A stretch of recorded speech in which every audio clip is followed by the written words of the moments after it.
Hello, and welcome to the bottom of the internet. This is another Dead Pixel, the podcast that will never stop trying to make fetch happen. I'm your host, Nick Vera. With me today, the man responsible for Y2K. It's Joe. Joe, how you doing Hey, today? glad to be here. I mean, it wasn't necessarily my fault. That's what you get for letting an elementary school kid, play with, your computer programs. And, two digits are easier to type than four. What can I say? What do you want me to be? Apple? There's no age restriction on responsibility, Joe, and you failed us all. I What? mean, It what? never happened. It was all fine. No, I mean, what two system went digits. down? What Just put meltdown happened? just put It's all a four bunch of digits. But put you four and your fake digits. news, man. Seriously. Four digits. That's all you needed to do. You put. It's just I don't know. It's reprehensible, honestly. You know how much time people save by only writing two digits for the year? Imagine if everyone had to add the extra second upon every digit. Yeah, How there's much just how much time you saved? About half a second. Fuck it. It's good enough. yeah.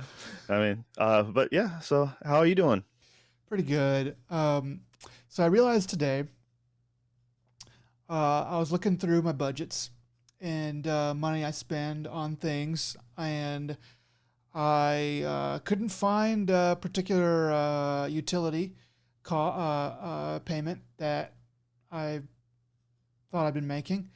Um, it was the internet, and I looked back through and searched all of my payments. Haven't paid for internet since May, and it's November now. So, Oh, how'd that one work out for you? I mean, I'm on the internet right now, so it's working out pretty good. I checked around and I was like, well, I definitely haven't paid for it. And then I looked on, so I went to the app, the Spectrum app that I have, and it was like no money due. And I was like, well, maybe it's getting charged to the wrong card, the old card, because I just got it. I just had to get a new one. And no, it's being charged with the correct card. It's $0. So, I mean, was that May? So, June, July, August, September, October, and now November will be 6 months times $55 a month that I have not been having to pay for internet. So yeah, just a little over 300. So you're like at what, 330, 340, something like that. So yeah, So, I don't no, know what no. to do. I mean, like, do I just let it go and just say if they try to bill me, just be like, no, switch to AT&T or what? Well, if they do send you a bill, then you're gonna have to pay it in one way or the other. But I mean, if they're paying you what you owe, then you're fine. Take a screenshot of your current the statement where it says nothing's owed, and then at least you have proof that hey, it said I was nothing owed, so I was fine. Yeah, so I don't know, man. But I don't know. Like it's weird. I really should probably I should probably call them and let them know because I don't want to get a bill for $600. I'd rather get a bill for a certain amount and make a deal with them to make payments or something on it. I don't know. But then again, what if I just never had to? but I, Hey, all I know is I moved into an apartment once where I just went ahead and plugged my TV into to the wall and to see if I and like sure enough I got cable. I never signed up for cable, but it was running, so I'm like, well, fine. That's on them. yeah, that's on them. Yeah, I don't know. So that was kind of a weird thing that I figured out today, sort of disconcerting. And I'll keep you apprised of how that turns out.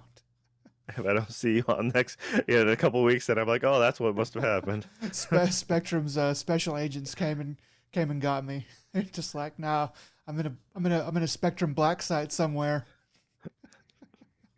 Yeah, that's what you get, man. The, Well, the interest is going to murder you. That's what it is. It's going yeah, to be the interest. yeah. So speaking of internet, um, I was watching on the internet a little TV show that just came out recently on Crunchyroll. Uh, it's called Blade Runner Blackout. Um, and So this is a new TV show. It's a new CG animation from Crunchyroll and Adult Swim, and of course, it's airing on Crunchyroll. They've only aired 2 episodes so far.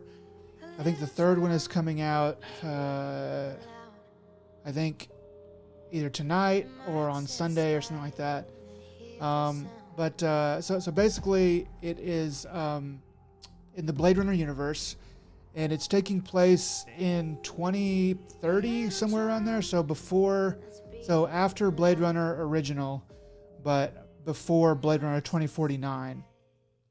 So just a little bit about it. It begins with the main girl who's named Elle, Elle, and she's waking up in the back of an automated truck as it's driving down the road through a desert toward a big city. She has no memory of her past or who she is, and then she sets out figuring out these things, and runs into resistance along the way. Obviously, she has some sort of heightened ability to fight that kicks in when she's in danger. So it's a story that you would think that this show would have. Have you heard anything about this? So this one, Yet? you said this is Blade Runner. What now? Oh, sorry. It's called Blade Runner Black Lotus.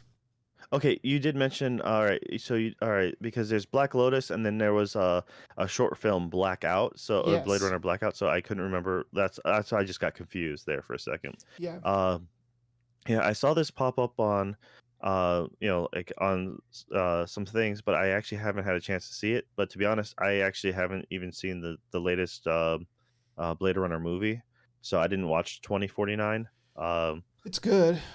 It's long. yeah, it's my wife hadn't seen the original Blade Runner, and Oh. my suitcase box Blu-ray box set was still in the States. So now that we're back, I actually have a yeah. I would like to show her the original. You know, that original one, I would almost recommend maybe going through and picking out some choice um, trivia and telling that to her before watching it, because it's good, but it's kind of, to me, it was kind of boring until I knew some things about how it was made. Um, and after that, when I watched it, I was like, this is a lot more interesting, because of sort of the deeper things that they were trying to get across. But anyway, let's just kind of like it's a bit of a side note. Yeah, But I mean, it was a I generally really like the original. I grew up watching it, and so I remember when they came out with when you found out like, oh no, dude, the European cut was is different than U.S. theatrical cut. It's like what? Yeah, they completely like and then they ended up coming out with um they came out with the director's cut, and the director's cut wasn't wasn't really what the director wanted, and then they came out the final cut, and you're like, oh okay. And yeah, it's like literally not it's like little segments, little bits, and you watch the whole damn thing and you're like, okay, what's gonna be different? And then you're like, oh, they show the unicorn at the end. Okay, that's way different compared to just driving in the countryside. Um, I used to know some weird fucking trivia about it too, because the opening or the ending theme shots were actually taken from a different film, and I there were like extra B-roll footage, and that was of the U.S. theatrical. Uh, when they show him yeah, driving away, that ending, which it's like that is depending, I forget which versions are what now because they all blurred in my head. Like I have my own head canon of how it works now. But the I forget that there's the scenery they used was recycled footage or like the B-roll footage for panning shots for a different film, and they're just like, yeah, we'll just use that. That's a beautiful scenic drive. like with that film, they took away a lot of the things that made it noir. They added overdubs and weird stuff like that, and it kind of took, like, it made it more palatable, I guess, to stupid audiences, but it took away a lot of the art of it. So, but like this film, so Blade Runner 2022, or yeah, Blade Runner Blackout was in 2022, and I didn't watch all of that. I kind of started to watch it, and I was like, I'll pass. I might watch it at some point. But this Black Lotus, um, so this is from a Japanese studio that's doing the CG animation. So it is, I mean, in many ways an anime. The animation is really good. Like I've really enjoyed the CG and how they're doing it. The fight scenes, especially, are very competent, quick, and exciting, smartly placed and stuff like that. But like this show is having a really hard time figuring out if it's an anime or a live action. I think there's something different about CG. I think that like CG, you can't do things that work in live action. You can't do things that work in anime or animation, but pure animation. And it shows with this. There's things that are just kind of awkward, um, things that are kind of anime, and they don't come off right because it's not a true like cartoon. Um, which like that's only part of the problem. There's also the story itself. The mystery that it's setting up isn't really very compelling. Um, and they're giving you answers to questions that haven't had time to marinate. So like in those Right. first two episodes, they ask a bunch of questions and they kind of answer a lot of them sort of way too quickly. I don't know if it's because it's only going to be one season or they have other things planned. But it's sort of like, all right, I just learned about that. I kind of wanted there to be a little bit more, going on, a little bit more of a struggle to figure out these answers, but they kind of blow their load sort of quickly. And then like finally, there are these street thugs that she runs into, and they're just street thugs. They're just like dudes that want to take money from her or whatever, and she beats them up, and then they kind of go away, but then they come back, and they're like the main villain, like they're like the main antagonist, and but there's also like the corporation guy who's like the really big bad, but these thugs, it's like they're not they're not portrayed correctly. Like thugs like that, they get their asses kicked and they'd run away because they don't want to die. But these are like, hey, we're gonna come back and fight this girl. We have this like vendetta against this girl, and it's like these guys don't matter. Like, why are we wasting our time? I mean, I understand like you want to show us a little fight scene at the beginning to get me interested, but after that, it's like you need to move on to something that's more advanced. Yeah, So, I didn't realize it was actually a series, because when I just saw like the poster, I just assumed it was going to be like a one-off animated film. that's what I thought too. This Yeah, because the studio that did this, they made one of their early ones was Starship Troopers in 2012. There's been a couple Starship Troopers CG things, and I remember this one specifically in 2012. If it's the one I'm thinking of correctly, they had a really good like showing. It was like the early teaser trailer, and it's just Rico, I think is the main character's name. And it's just kind of a panning shot from his feet going upward, and him in his like this BA like suit, and he's just doing this monologue about how, oh, I'm going to do it I'm not going to do it justice, but he's talking about like how he's like before a drop or something like that. It's like you're shaking, but it's like when a horse is in its stable, it's not shaking because it's scared. It wants to run, and he's just like he's getting him. It's a really like it's a stupid thing, but it's. I remember watching, being like, okay, you got me sold. I'm curious about this, and the animation was fucking stellar. They also did in 2012, 2014. I'm sorry, 2014. Appleseed Alpha, Oh, and that was always a fun series.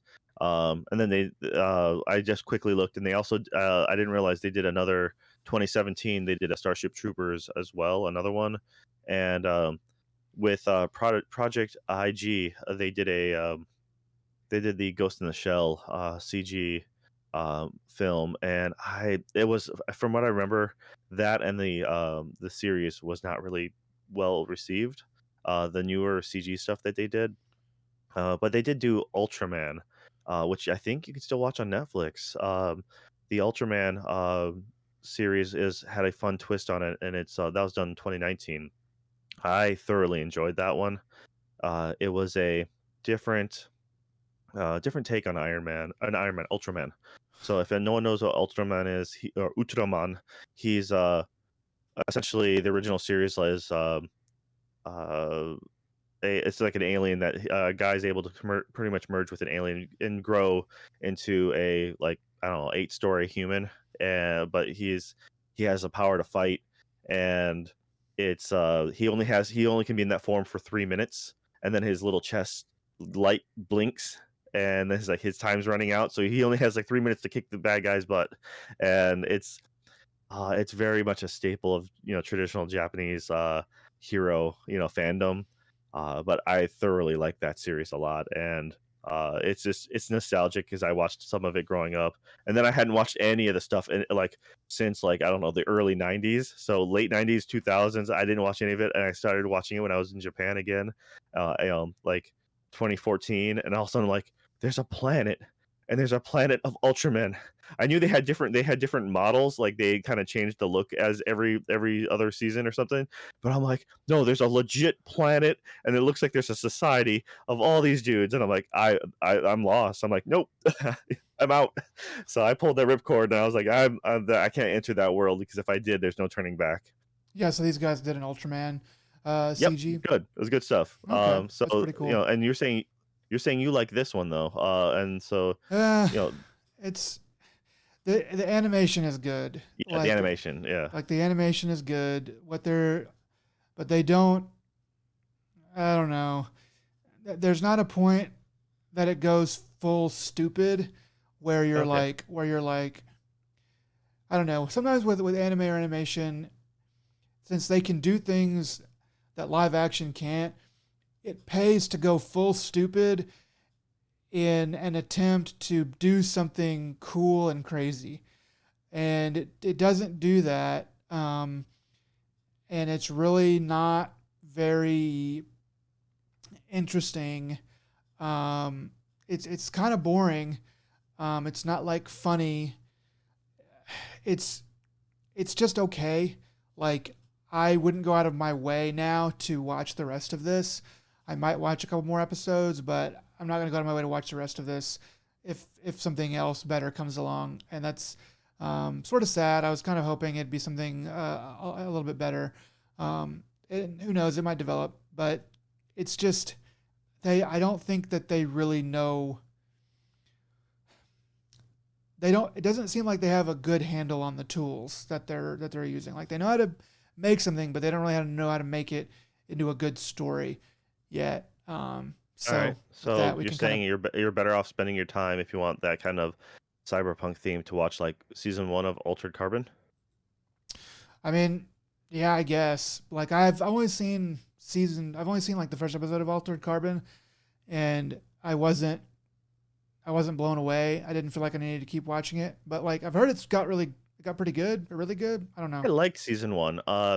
It throws it's not it doesn't explain a lot to you, and it's like you're just thrown into this living world, and so they don't do a lot of narration of this is what this is, or it's like not like they do a little bit, but they could have done it so much more because he's literally like he's woken up after after a long period of time, and so it's but the time frame he was woken up from, there's not enough that's different, so he pretty much knows everything anyways. It's like it's not like waking up from now and then waking up in the like a cyberpunk dystopia where like what do you mean what do you mean by jacking in, or what do you mean by this or that. No, it's just like he knows everything, so you just have to pick up based off context clues a lot of it, or just by watching it. Okay, I like so they're going that. to Yeah, use this, they're going to use their terms, and you're going to learn because you've watched it. You're like, oh, so this is what this means. And so they just throw you in, and it's really well done.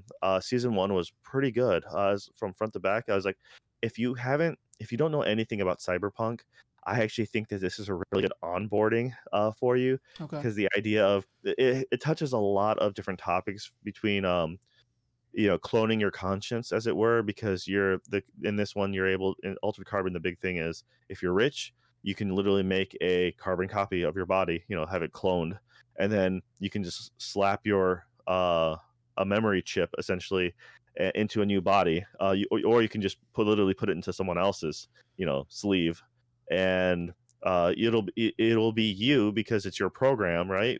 So then there's religious people who are like, no, you can't. If you ever digitally copy yourself, you're losing your soul and you're condemned to hell.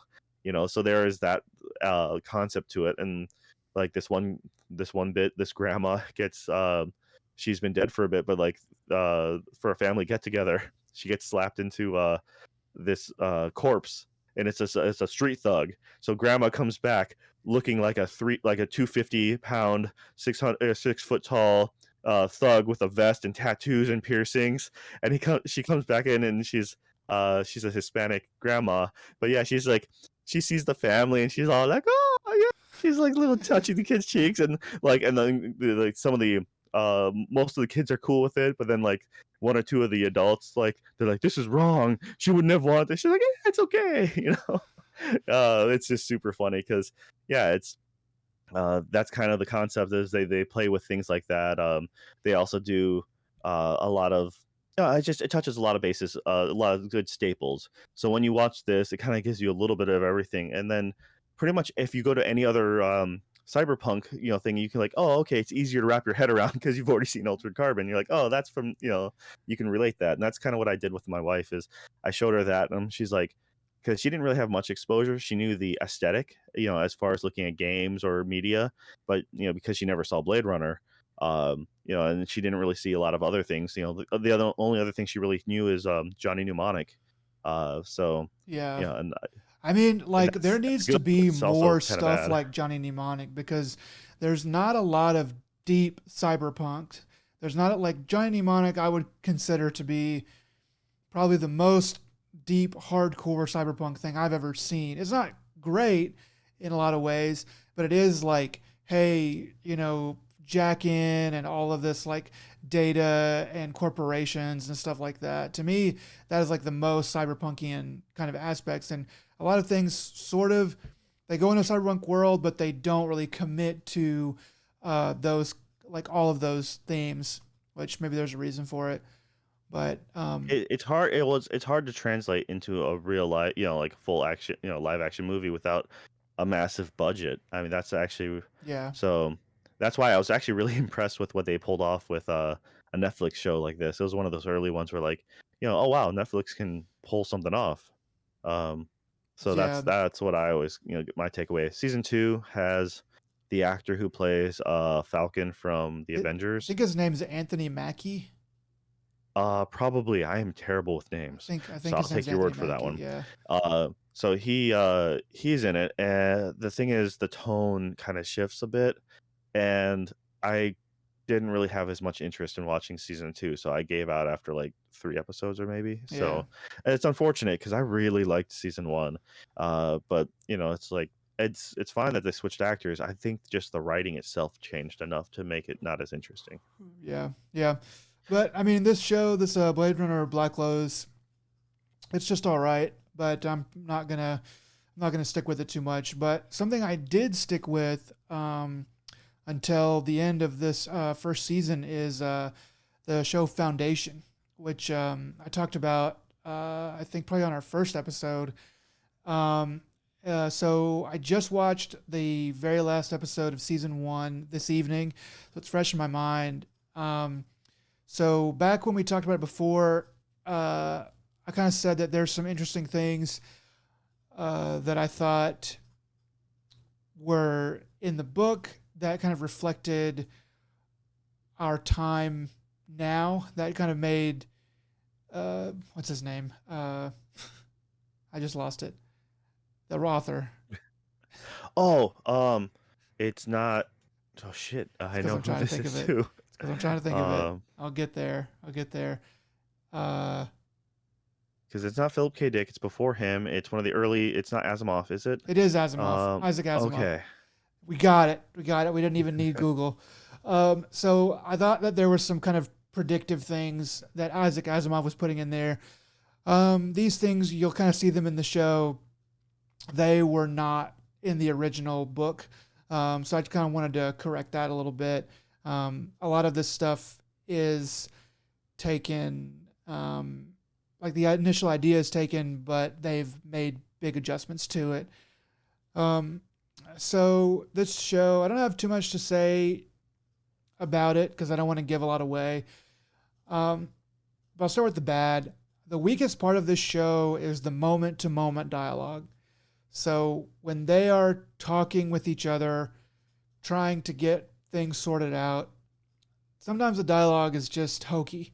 They just the acting or something, they just don't really land it quite right. Um, However, the overall story is really compelling. They give you multiple sides of the conflict, and they take time to flesh out the characters, making them feel more human, and showing you their motivation and allowing you to relate to them a lot better. Um, Story conventions are sometimes a bit crammed in.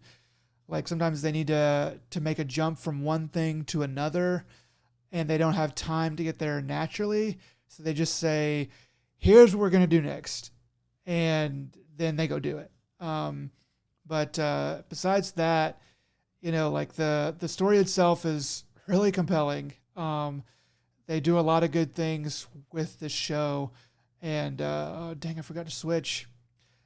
Um, they do a lot of good things with this show, and I really enjoyed this first season. I can't wait for the second season. I don't know if and when it's going to be coming out, but it was a fun ride. I really liked it. I can't wait for the next one. I would like to give it a shot. I just don't subscribe to Apple, and I know you offered me your spot, but then I'd have to try to share it with your mom, and then I didn't want to mess up like too many hands in the pot. And I'm like, okay, so that like part of me wants to then be like, yeah, I'm gonna click on all as many bad things as I can possibly click on Apple TV, just so when she logs in next time, she's like, oh my goodness, Nick, what are you watching? There's hardly anything on there, so that plan's going to backfire on you. I don't know. Uh, That part doesn't surprise me either. But all right. Well, I'm glad I'm glad overall it was a solid win for you. So yeah, it uh, was it was definitely it's definitely very good. It's a little bit kind of like sometimes, but they definitely don't slow it down too much. So I could recommend it. Um, so that's pretty much what I've been watching that you haven't been all right. watching. Oh, go ahead. Yeah. Oh no. I wanted to bring this up since we're still around like these topics right now. But I couldn't remember the name of it at the time. It was for Cyberpunk in the vein of like Johnny Mnemonic. Uh, One that I liked that was it was at the time more near future than necessarily cyberpunk, but it was going down that path. Is a movie called Strange Days.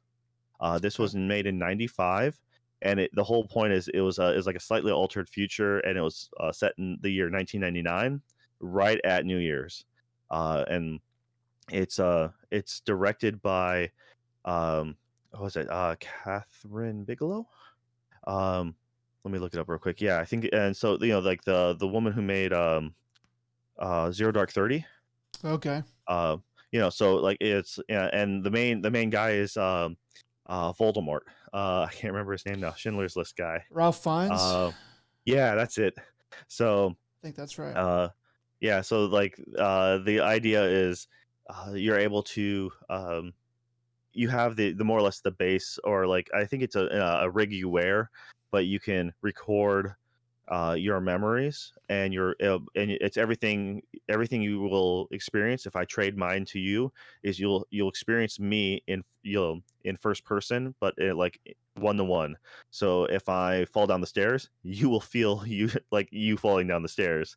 um Oh. so the idea is you're able to experience lots of things, like, oh, I want to live that rock star life. I want to feel like what is on the stage, or doing a bunch of coke and everything like that. And like you can experience that if you can find someone or you buy someone's like memory chip. um this one of the guys who helps out the main character, he is in a wheelchair, and so as payment he gives him a chip, and when you see him he log in, it's him running on the beach, or it's him looking down at a pair of legs running on the beach. So he's experiencing that. And essentially there's a crime, and so someone has it captured, and then things go awry, and you're trying to figure out who got murdered and or why they got murdered and things like that. It's a murder mystery kind of, but it has that early cyberpunk feel because of that certain technology wrapped around it. And it was really good, at least for the time, I should say. I don't know how I haven't seen it since uh, the late 90s, so I can't really Oh, promise anything. But like I said, it had a really good director behind it, um, and has some couple decent stars in it. So I would recommend giving it a watch if you want something in the kind of like that vein. it's pretty cool. Um, That yeah, is that's pretty cool. I might check that out. You said it's called Strange Days.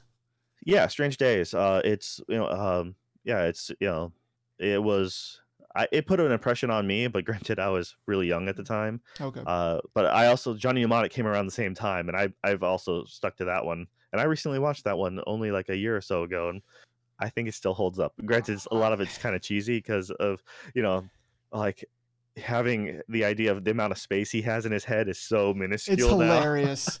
It's like a megabyte or something like that. It's so Yeah, and like, funny. like, especially when you're pulling out your phone memory chip and it's like, this is like 120 gigs, and here he is had to put out like erase his memory and like make room for to implant in his brain. Yeah, I saw that probably 3 or 4 years ago now, and I mean, I remember thinking at the time like this is freaking hilarious. It was cool. It was cool. It also had a lot of problems, but I would welcome a remake of Johnny Mnemonic, just a full on like, hey, this is the story, but we're gonna update it and make it cool and maybe a little bit funny too. I mean, it's the whole reason Johnny Mnemonic was the whole reason why, they had Keanu Reeves in Cyberpunk. I mean, without a doubt, if it wasn't for Johnny Mnemonic, He wouldn't have there wouldn't be done that connection of why he's so important to have in a game like Cyberpunk. well. He wouldn't have done the Matrix. I don't think Probably that not. they wouldn't Well, have. I don't that know if and they would have also thought Will of Smith him. turned it down. Yeah, So man, to do Wild Wild West. I mean, Will Smith made out on that one. dude, he won a Grammy, okay? I mean, that is a point. That is a I point. think He's I just, remember him having an interview feeling saying like, "I feel like Milli Vanilli," and their whole bit is they got their Grammy taken away for lip singing, I believe it was. yeah, Um, so yeah, yeah, it's you can't really predict the future on that one, and trying to do the Matrix sales pitch probably was an easy task. So yeah. I mean, The Matrix was a hard production, and I don't know. Like, I don't know if it would have been as good with Will Smith, um, because with he wasn't an action star I mean, he was a comedy family action star, but he wouldn't to do something a serious role like that. I don't think he would have cut it really. yeah, I mean, after like I Robot, I could kind of see him, and especially I Am Legend, I could see him doing The Matrix and making it work. But before that, I don't know if he would have had the chops to make that work. Not that really Keanu Reeves necessarily did either, but just something about the way he naturally is. He's naturally not funny, I guess. So it fit better. But yeah, Yeah, he was that. Well, he was the blank slate archetype where you can kind of imagine yourself. Like, what if my boring day to day office job? Maybe there was something out there, and maybe I can be the hero. yeah, he did fit that very well. He plays that really well. Yeah, he's like Frodo. I mean, seriously. Yeah, except he's a little taller. So yeah, all right. Well, I've been actually what I've been watching as far as TV goes though is yeah, Mushoku Tensei. It's a Jobless Reincarnation. Um, I I don't remember if I mentioned watching this before on here, but so season two just started coming out and dubbed, uh, and it's a manga that I genuinely like. And it has a couple spin-offs now, I believe. At least has one solid spin-off. But the concept is it's another isekai. So um, the main character is a 30-something-year-old shut-in, mooching off his family, and then his parents. I think both of his parents end up dying. So the siblings are like, okay, they're dead now, and you're such a slob that you didn't even bother attending to their funeral or anything like that. We're kicking you out, and so they pretty much just kick him out, and they're like, uh, but when he's just wandering aimlessly from the shock of now being on the streets, he then saves someone from a high school kid from getting hit by a truck. So Truck-kun claims his life instead. Hmm. And then next thing you Truck-kun know, he strikes wakes up as a again. he wakes up as a baby in another world, and but with all his memories and like consciousness. So he's a 30-year-old something man in an infant body. Uh, and so he's he realizes it's a different language. He realizes so it's he still has to do all the baby stuff like learn to walk again, and he physically can't because he's just not strong enough. But also he's a 30-year-old man who has no real relate like feelings towards his family at the time. So when he's just like, oh, it's time to eat, all right, give me some of that, booby. And then, so yeah, he's a perv. Okay.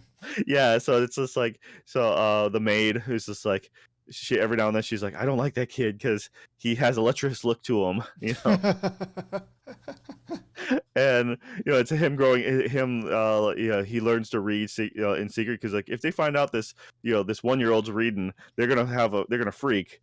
So he secretly tries to read, and he's trying to and like he was like, oh, this is about magic, okay, so there's magic in this world, sweet. And his dad's like a famous swordsman, and his mother's like a magician. So he starts to practice magic on his own, and like first time he does a spell, he blacks the fuck out and just smashes his face to the ground. And he realizes this because he ran out of MP.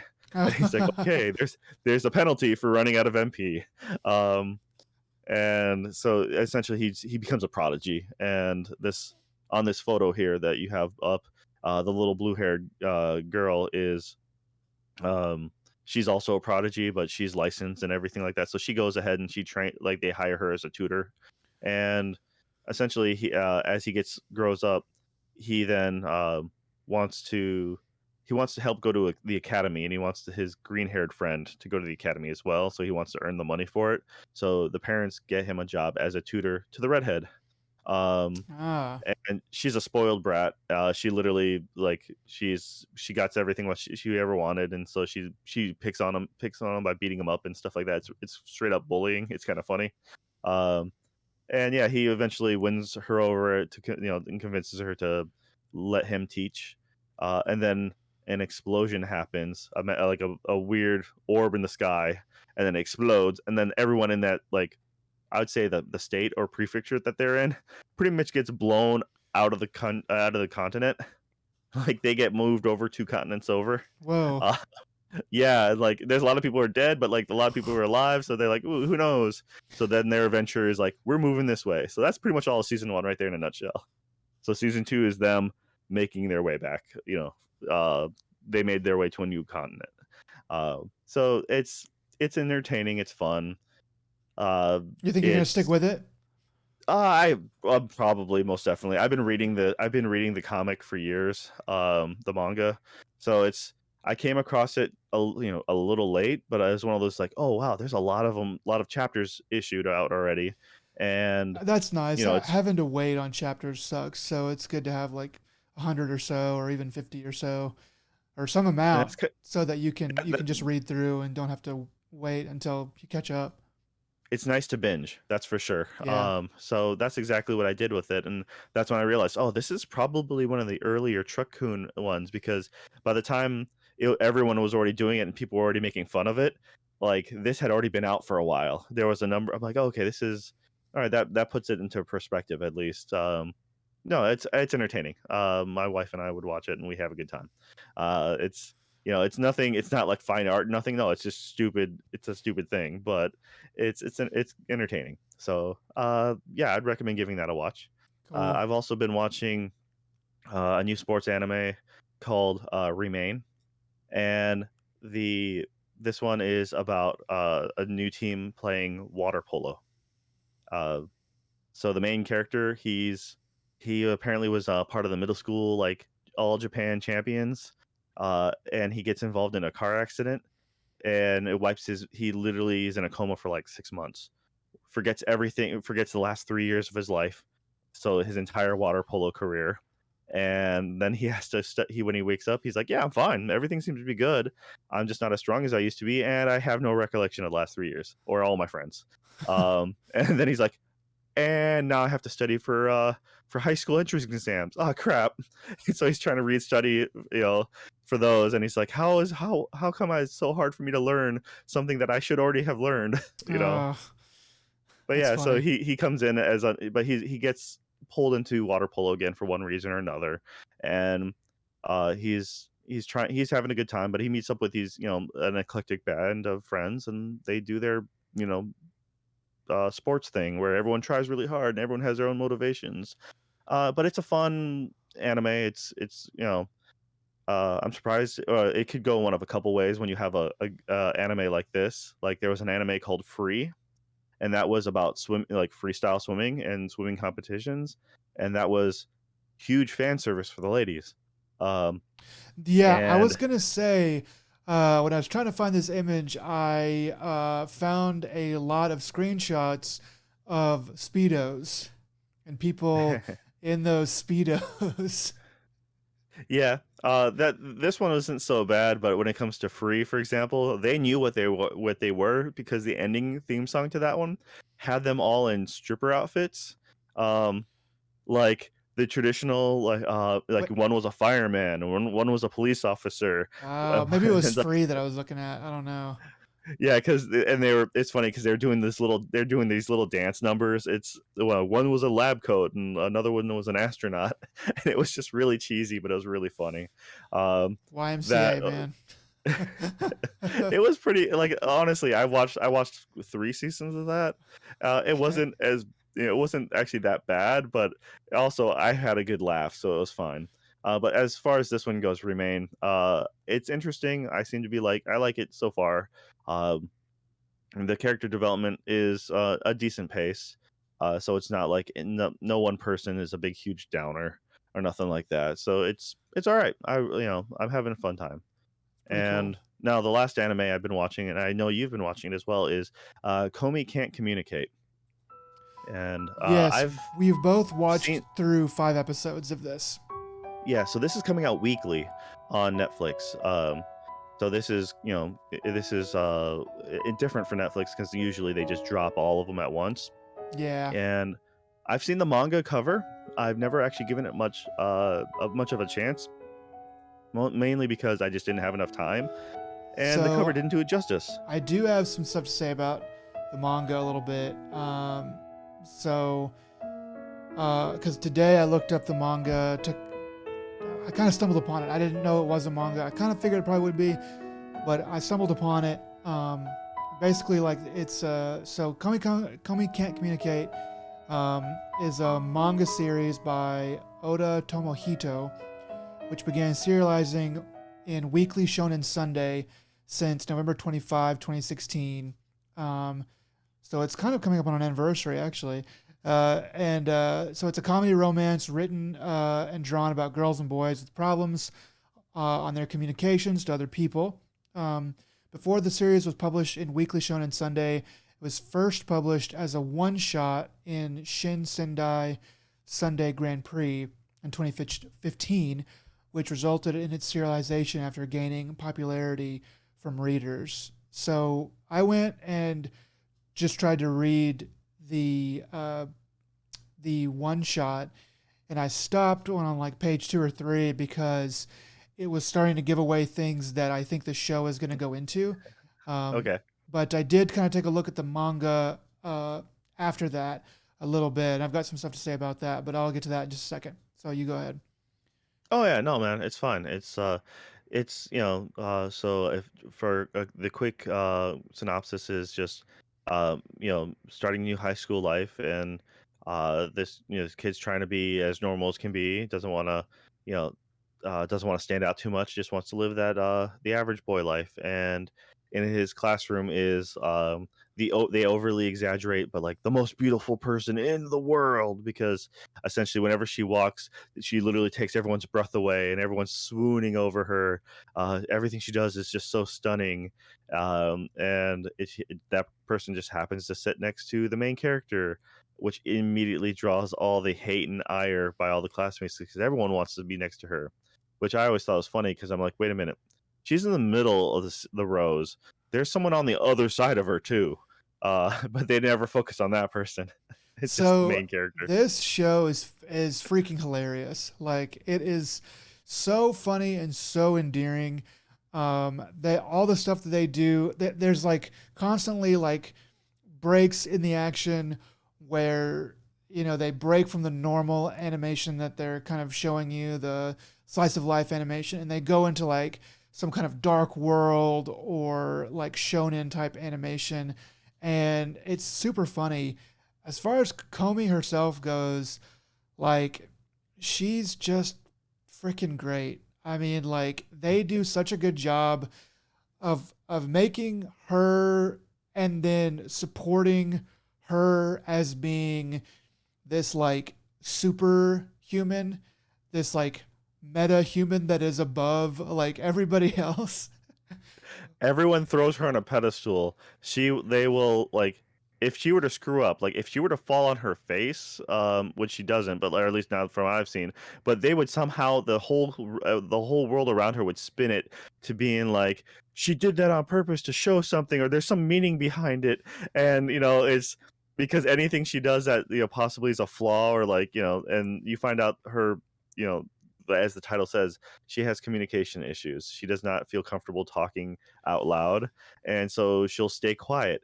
And someone will ask a question, and she won't respond, and they're like, "You're absolutely right. I understand what you mean. You shouldn't be like that." Or Yeah. you know, Yeah, like the way they show this, so somebody will say something to Comey and then she'll just freeze, and they'll kind of show you what they're seeing, where she's just like not doing it or saying anything, just kind of looking at them, like glaring at them almost. But then it'll kind of zoom out and it'll show her face is animated differently from the way it was. It's not like all pretty and like quote realistic. It's like very like stylized, and her eyes are wide and she's just like shaking like up and down because she doesn't know what to do. It's so funny and so cute every single time.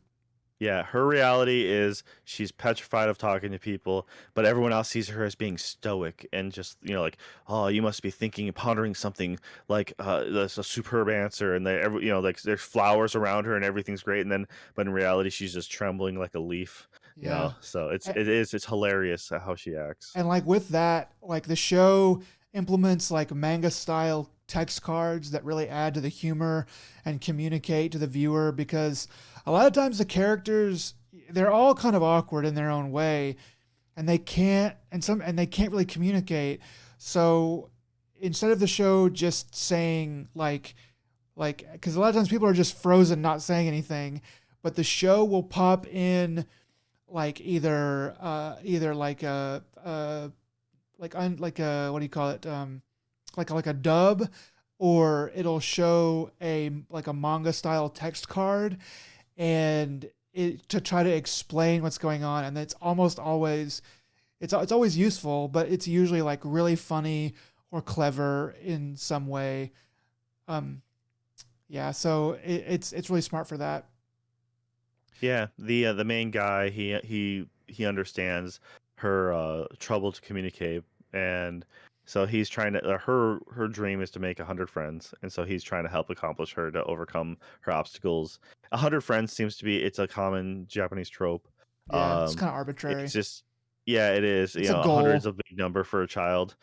So it's and anyone with Facebook knows that 100 anything doesn't mean anything. So Yeah. they're not real friends. So that's but that's the idea is he's trying to help her break out of her shell and get more comfortable. And the twist is the school is filled with freaks. Their words, not mine. It's literally Yeah, so everyone has a special. It's like it's not a normal high school where you have to exam your way in. You're literally accepted via interview, if I remember oh correctly. yeah, they do say that, don't they? Yeah, so you can just get in by how well you interview. But because of that, everyone has their own quirk and everyone has their own thing that they makes them unique and special, meaning that everyone's different in an extreme way. So Yeah, it makes it a big difference. at the end of episode 2, they kind of show you that the school is not really like a normal school. So I'm kind of wondering like where that's going to go. So I did get a chance to look at the manga a little bit, read the first few pages of the serialized version, and um, I think that this show or that this story really comes alive with the anime. Um, they're able to bring out a lot of nuance and communication that the manga seems to have a hard time with. Uh, so like when you're reading the manga, you can outpace what it's trying to tell you.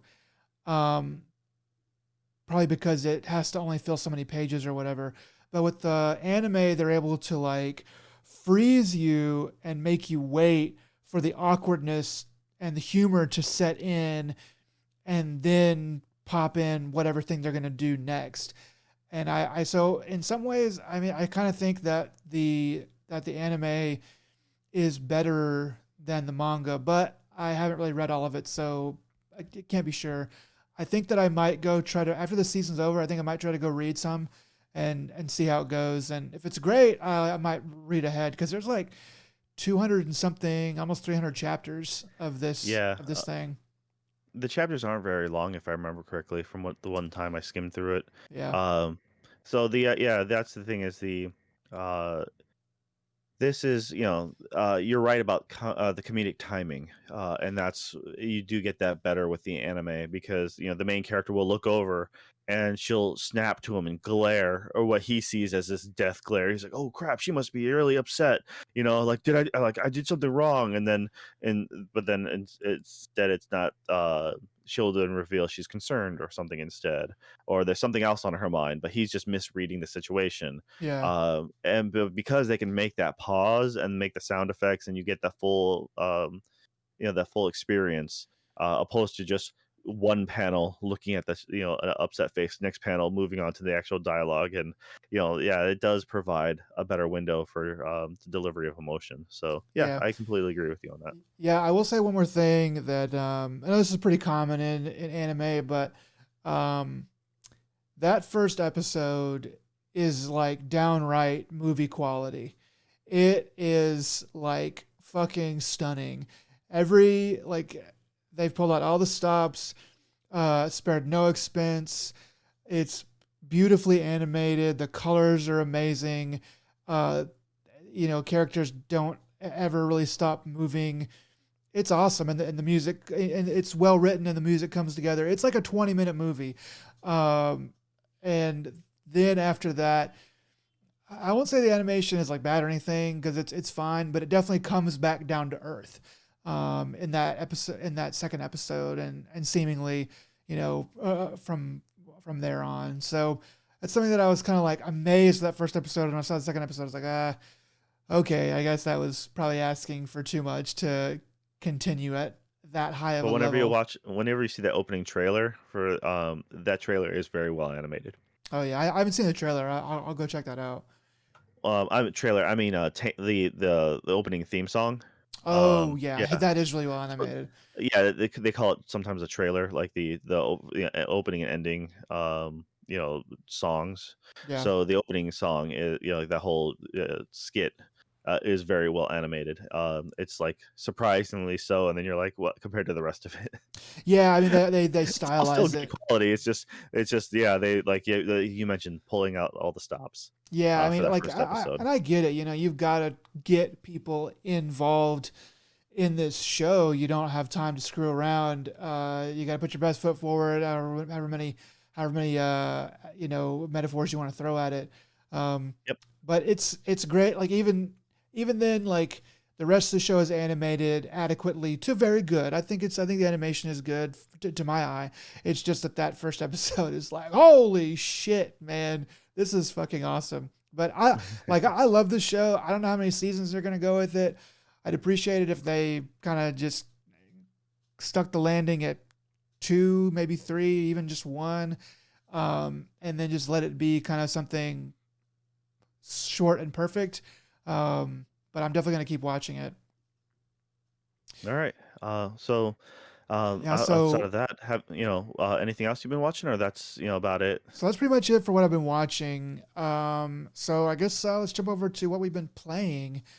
Um, so I a while ago, since the last time we talked in a podcast, I have been playing Nier Replicant.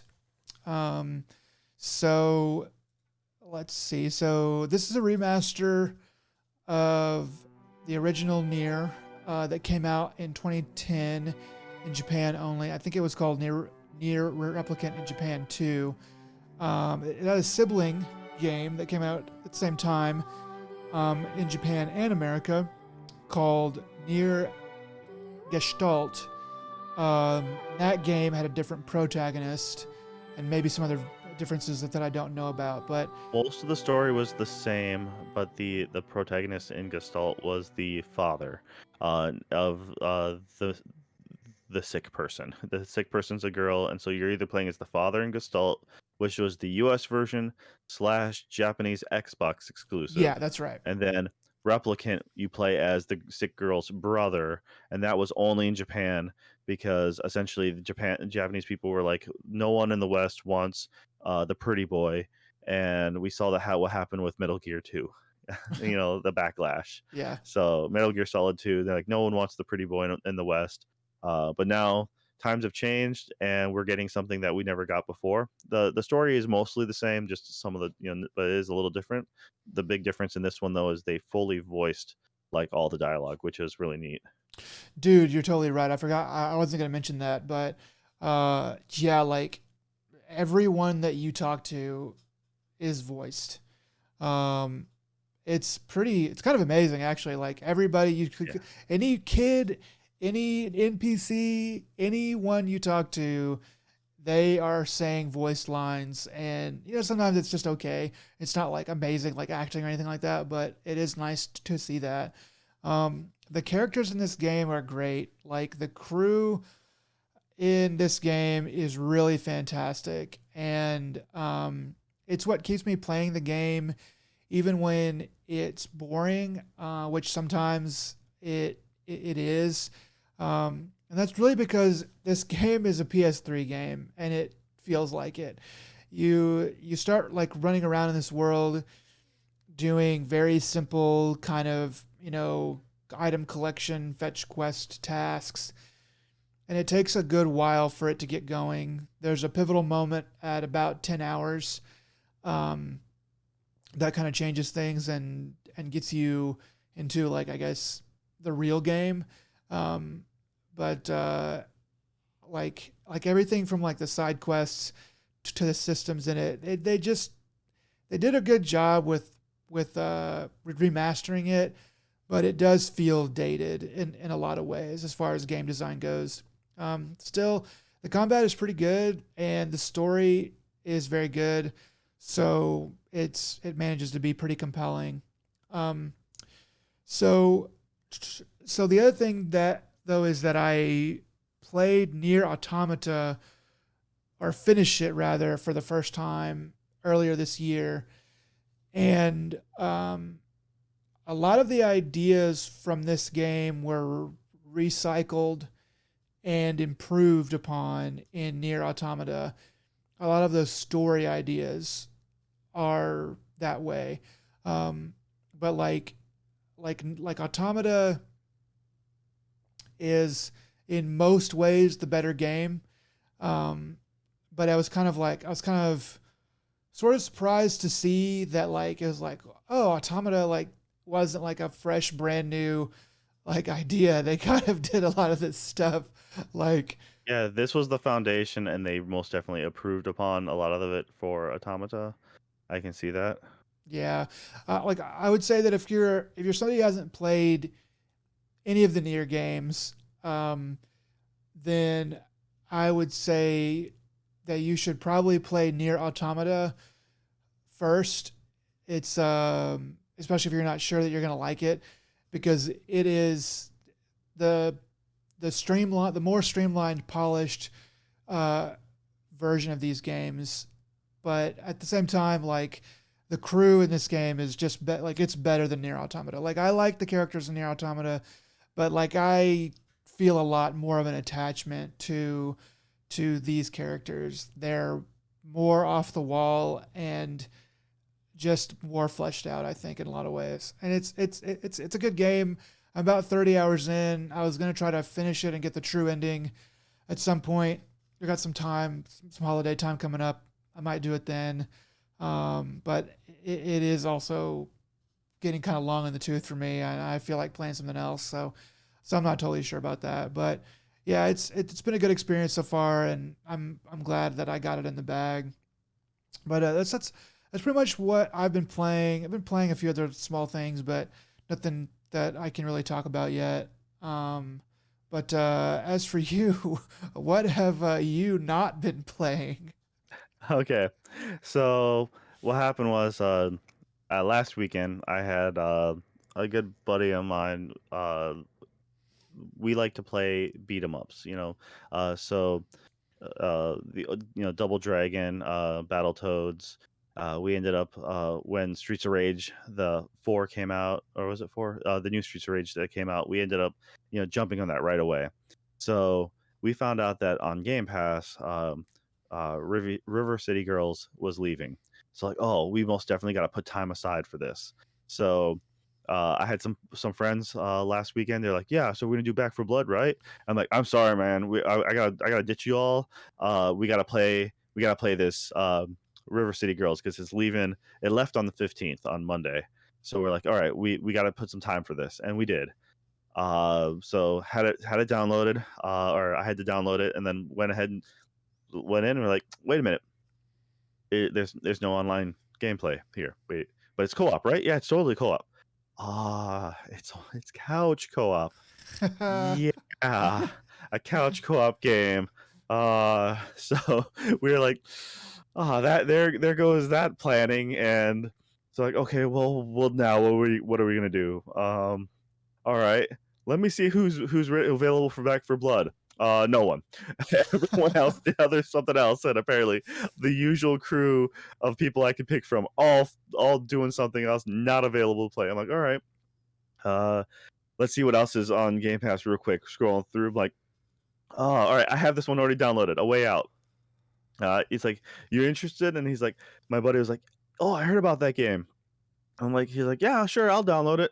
And then we wasted the next like 30 minutes to an hour because he's like, okay, try to click on it. Oh, wait, it's an EA thing. Okay, what's my EA account? Okay, account recovery, find the EA. All right, I'm going to try to download it. Wait a minute. It's not letting me download. Like, did you link the two accounts? Okay, yeah, okay, let me link the two accounts. Nope, still saying that I have to buy it. Wait, what? So I'm like, but it's letting me download a free trial or something like to demo or something in the game. I'm like, okay, download it. Spend all that time downloading. Then he's like, okay, now that I'm in the game, let me see if I can just send you an invite because it's still telling him that he has to purchase the dang thing. So I sent him an invite, and sure enough, we loaded it in just fine. At that point, it was pretty late, but we proceeded to play for the next handful of hours.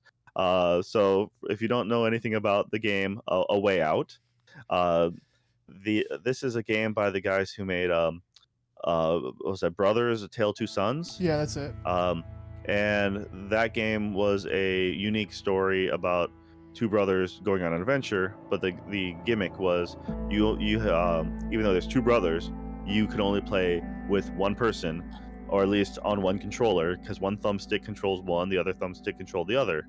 So that was unique. This game, when it came out, required two people, and they gave out free, like a handful of free codes for whoever buys the game, so you can at least give the code to your buddy so they can play with you. And this is uh, it starts you off, I believe it's sometime in the 70s, based off the guys' sideburns and their clothing. But you're in prison, and it's very much a riff off of Shawshank. So if you've never seen Shawshank Redemption, then You need to fucking you do will. that. If you haven't seen Shawshank Redemption, you need to fucking stop whatever you're doing right now. If you're driving, pull over, or stop in the middle of the road. Get out your phone and spend your last dollar to buy Shawshank Redemption and watch that. But that's Yeah, all you I could have to probably say. find it in a library for free, so I just recommend doing that one. Or But you yeah, could do that. don't spend your last dollar. All I'm saying is it's worth it. It's totally an amazing film. It's all-time classic. But it's very much modeled after that. Their uniforms are the denim prism outfits. Yeah. Some of the scene locations. One character asks for, so the entire game is played simultaneously split screen. Even though my buddy is playing on his system, I still see split screen, so I can see everything he sees. Oh, Um, so yeah, it's he's on a different spot of the courtyard, and I can see him walking to me, and I can actually see him talking to the people he's talking to, and then their dialogue will come up. So I can actually hear all the things as well, and the same, vice versa. So you both essentially want the same person dead. You guys agree to help each other escape, so you can hunt down this bad guy. Um, and it's you do the whole prison break, and you gotta one person will be a little lookout while the other person's trying to make noise and like carve out a hole in the wall type of deal. They're trying to as you fiddle with stuff, and they're like, okay, quick, like put go back to normal so that like you can quick move the things everyone, and you're just like, no, I'm nonchalant, don't worry about me. And then you then have to be the lookout for the other guy, or like, oh crap, he's about to get found out. Let me just snag the guard. Hey, doesn't your pay suck? Like just random. It's just trying to make small talk to try to delay. Yeah, and there's it's things like that. You guys have to, one you might get separated. Like one doesn't have a flashlight, the other one does. So you kind of have to aim in small things like that. The gameplay is really simple. It's not really that hard. The story is interesting. So if you like any game, uh, anything along the lines of a more story driven thing, like Until Dawn or something like that, but like that's a horror game, but still it's more cinematic than it is game. yeah, That's what I feel that this is. yeah, The game is the actual quote unquote game part is just um, filler. I mean, because or yeah. else they'd make it just movie. That's kind So of the it's way Brothers classified as a was. game. That's kind of the way Brothers was. It wasn't the puzzles were interesting enough, but it wasn't hard. It was kind of short and sweet, and it was mostly about kind of some of the novelty, and then also the story was just sort of nice, and Yeah. it was a good looking game for the time. I thought. So we ended up after we break out of prison, like so they're really generous with the chapter select bits. Because after we got done playing for that evening, I just went to the chapter select just to see maybe theoretically how far we've been in, and uh we've completed two major story chapters, but within those story chapters was a lot of segments that you can load to. Yeah, So they were very generous with those checkpoints. And the first bit was the prison breakout, and then the second part was being a fugitive. So like you're literally trying to you're getting chased, and you're trying to make decisions. And there was a couple times where you and your partner can choose, like we can either be loud or we can be stealthy kind of deal. And what it does is it lets you select, the left option or the right option, and you can see what the other person picks. My friend and I, we both are generally in agreement a lot of times when it comes to those things. So we didn't really try to see what happens if one picks one and the other picks the other. yeah, So it's like, but we just generally went quiet and stealthy, yeah. least confrontational, Well, and you it seemed to play the work for game. us. So Yeah, you play the game like the way you want to play the game, and sometimes it just works out that way. So, I mean, you're only going to see sometimes you want to so be much. chaos, and someone like, no, dude, let's just go loud and hot. Let's see what happens. It's too late for that shit, man. I'm chill, man. I just want to roll through this very quietly. That's Yeah. cool, dude. So you liked it. So would you? And it's a little bit of an older game, but like, would you recommend it to people? Dude, especially if it's on Game Pass, I totally Uh, recommend it. If you and your friend just want something, it's an interesting enough story. I'm kind of curious where it goes. It's nothing. It's relaxing. I mean, it wasn't. I'm enjoying my time, and I want to see it to the end. yeah. It makes me super interested in the game that they made after this called I think it's It Takes Two, or It Takes Two, Oh, and did they make this too, or did they make that too? yes, they made that Wow. also. Okay. Um, They made that also. Yes. or they also made that, I guess. I don't know. English is bad for me, English is hard, dude. despite me It's real teaching it. hard. Or I taught it, I should say. So the they made It Takes Two, which is uh another two-player game where Yeah. this one also you have to play two players. At least I'm pretty sure you can't play single. Yeah, And it's two it's player.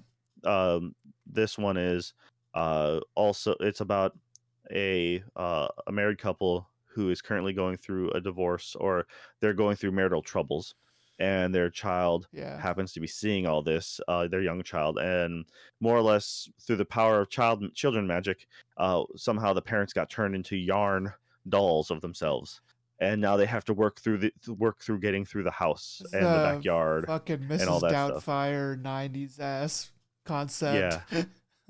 Yeah, big, right? Yeah. Like, something like that. It's just on level of children's magic. It's cute though. So, but it's cute. It looks good. Your character, the two characters are the husband and wife are yarn dolls. Yeah. Um, but once again, it's so if you know of that game at least, then this is the one that came before it. Yeah. And if you like this game, then you might want to give that one, the other one a try. See, like So these co-op games have always struggled, at least in past, gamescape, in the past gaming landscape.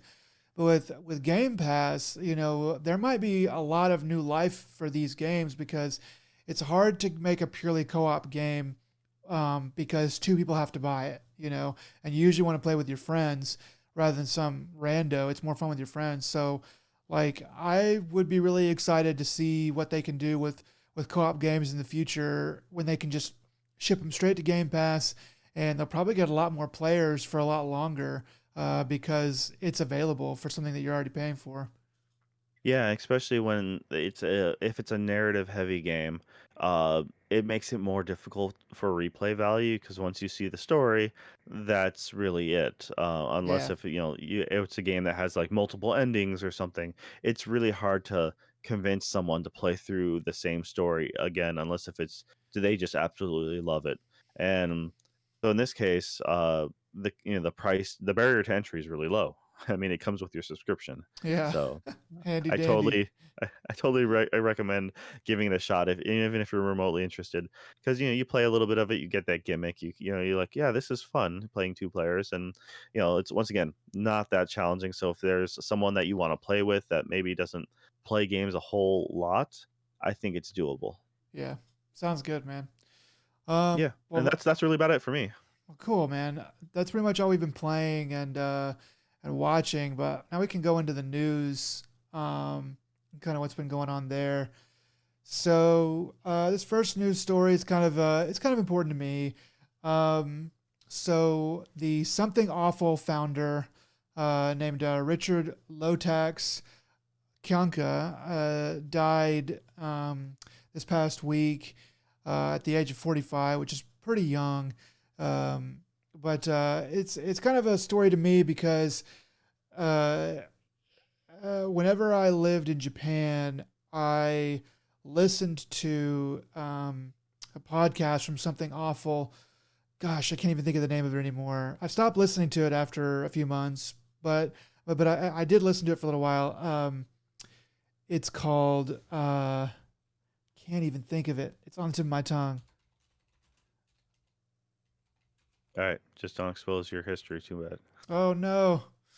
Um, yeah, I guess I'll have to. Gosh, what was that podcast called? It was something like the Dadgummit, I can't think of it, man. I haven't listened to it in years, but it was really weird and interesting, and I just saw that he passed on, so I wanted to say something about it. I'll think of it, in the middle of something else and scream it out. But yeah, What's the So how did he pass away? I'm not sure. I just saw the headline. Um, Okay. should Yeah, I don't know if it gives details. Yeah, it sounds like it's not really giving details. Maybe it does, but I'm just skimming through. Um, which that's what they want to do. So it is what it is. But yeah, it's Yeah, just too bad. unfortunately, I didn't have much knowledge of his career, so I can't really really say much about it. It's just That's it. but unfortunately, being 45 is so young. I'm sorry, what was that? It's very very young to be dying. The podcast is called "Welcome to Night Vale." No Um, way, really? yeah, that's one of, I mean, it's a podcast from Something Awful. So he might have worked on it or whatever. I don't know if he was like a voice or something on there, but Welcome to Night Vale was a Something Awful podcast. Night Vale is amazing. I'm curious what he did with it because I've I've only gone through like the first, I don't know, 50 episodes or something. I went through a lot. It's just amazing. So I'm really curious what his involvement was with it. See, I didn't start listening to it until it was like, I don't know, it was way past the beginning. Oh yeah. I just jumped in and started listening to it. And I thought it was so fucking weird, and It's absolutely weird. It is amazingly so. I mean, uh, it's for those of you who don't know, Welcome to Night Vale is more or less a think of it like a radio DJ who's just going through his business, but also talking about DJing from the town of Night Vale, which is in the middle of the desert. And he just dryly just reads these events of the town, and it covers everything from the supernatural to the paranormal to like aliens and like, but he reads it so just straight. yeah, And then this like talking about like an airplane crashed in the gymnasium, but it came through a portal. And it's just weird things like that. I It's hilarious. I think what um got me was like whenever they were talking about, he was like saying, "Danger, beware! There are roving bands of children yeah. through the streets of Night Vale." And he just like leave a very strange, awkward pause, and then go in other news, and just like kind of go on from there. It's definitely a pretty weird experience. Yeah, there it's like you just the city council would like you to remember that the dog park is open, but no one is allowed to walk on the dog park. No dogs are allowed at the dog park. No people are allowed at the dog park. You are not supposed to know about the dog park. And Yeah, then it just ends, and it's just like just that kind of weird X Files meets like Twilight Zone and Outer Limits. It's just so great, but you have to be in the right state of mind, because if you don't have no clue, it's like you just come into this and you're expecting, I don't know, something jovial. You're like, what is this garbage? yeah. It is definitely a very strange thing, and I think it finally moved on from that and became something different than when I started listening to it. And then I was listening to some other stuff, and I was like, "Oh, I'll just pass. I'm just gonna bounce off of this." But anyway, sad to see that he passed away, and Yeah, it just wishing is. his family the best. But yeah. So besides that, going on, just another kind of announcement. Steam Deck's been delayed. Valve apologizes. So yeah, this is kind of anybody who follows video game industry would probably guess that this was going to happen at least once or twice. With all the supply constraint issues, it's been delayed 3 months, from December to February. So people who were going to get it in December are now going to get it in at the beginning of next year, hopefully. And yeah, so but that's just kind of the world we live in right now. Yeah. Yeah, I mean, I wasn't surprised that it was pushed back. I mean, honestly, it's uh, games themselves get pushed back all the time. We're having a hard enough time getting hardware that we want and that's currently out. So to expect this to have arrived on time, I think that was expecting a little much. Yeah, I So mean, but yeah, that's I guess that's why it's good to, in this case, like pre-order something like this in this landscape, because you can just go ahead and grab it, and even if it's late, you're still the first one to get it. But yeah. So then another interesting thing I saw is Elder Scrolls 6 Xbox exclusivity. So this is an article about how I think his name's Will Spencer, says that the exclusivity is not about punishing PlayStation, but I didn't know that Elder Scrolls 6 was going to be exclusive to Xbox. I thought it was obvious. Well, I mean, like Elder Scrolls 5, I mean Skyrim. like was not. They bought the studio. Oh, okay, okay. Microsoft bought the damn studio. No, Well, who makes like this? the what? I thought I thought Bethesda makes this. They own Bethesda. Oh, they bought Bethesda. Why do you I think? forgot. I already I think the forgot about entire that. Bethesda catalog is on Game Pass. Oh, that makes sense now.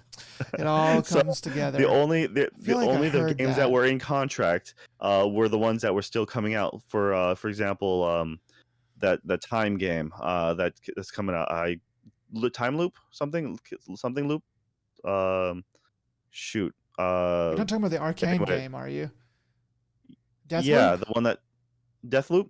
I thought that was also acquisition by them. I could be wrong, but I think Arcane broke away from Bethesda, but I don't know. Anyway, I thought that was one of the ones that got brought. But anyways, there's a couple games that were in contracts beforehand, and they're like, yeah, that's fine. That's why you can see, they'll still go on, and they'll have an Xbox on the or Microsoft on the box art.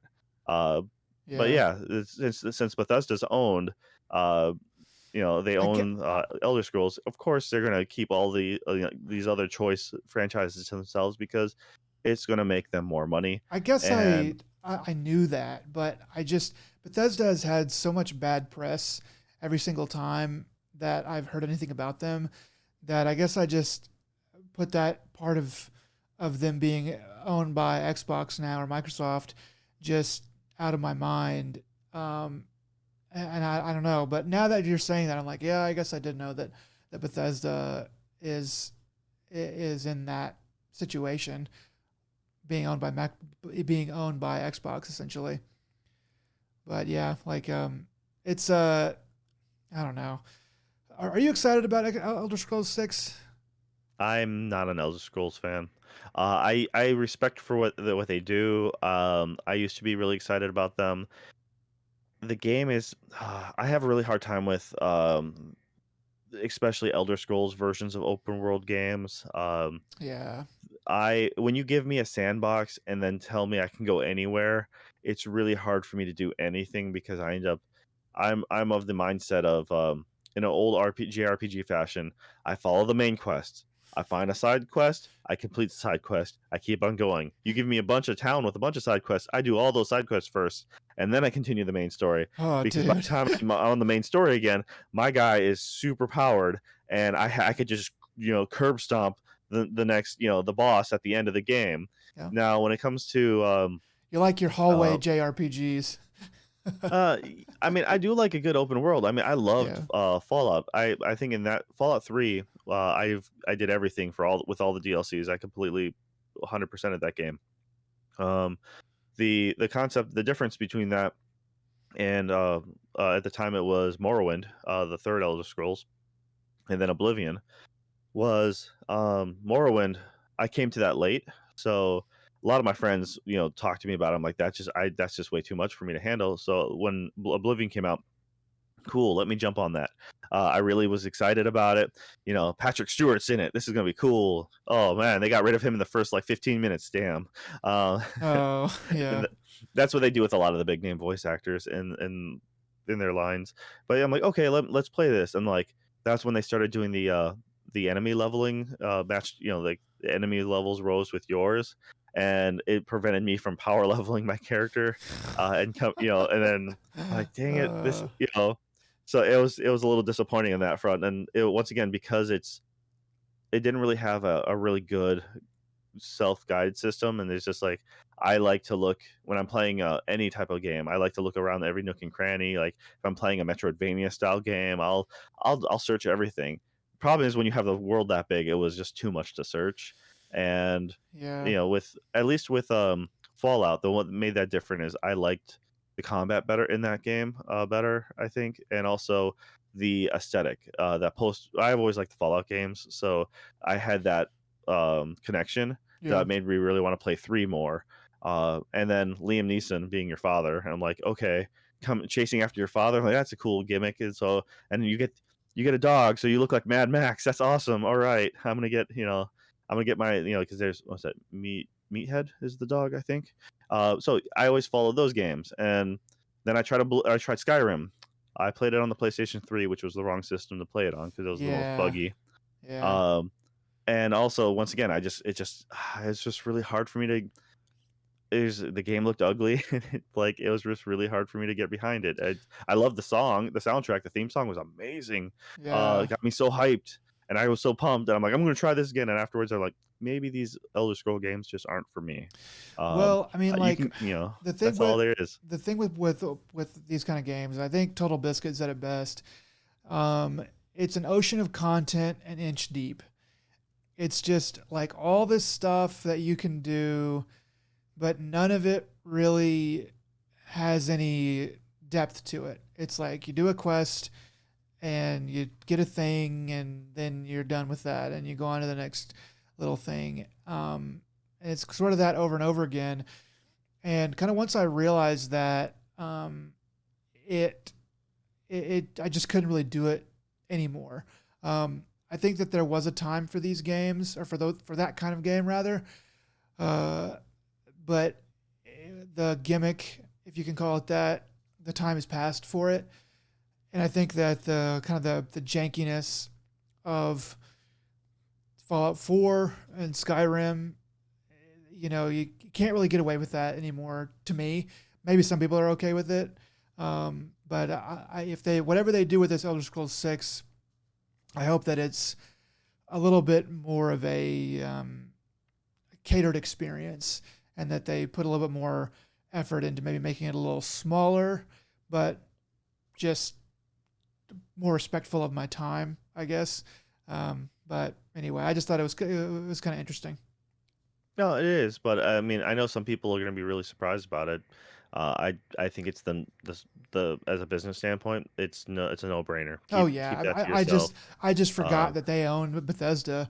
Um, yeah, but you're right. I mean, yeah, of course they're not gonna fucking let have Sony. Uh, I mean, I guess they could make money off of that still, but if it's gonna sell PlayStations, why would they do that? Um, yeah, for sure.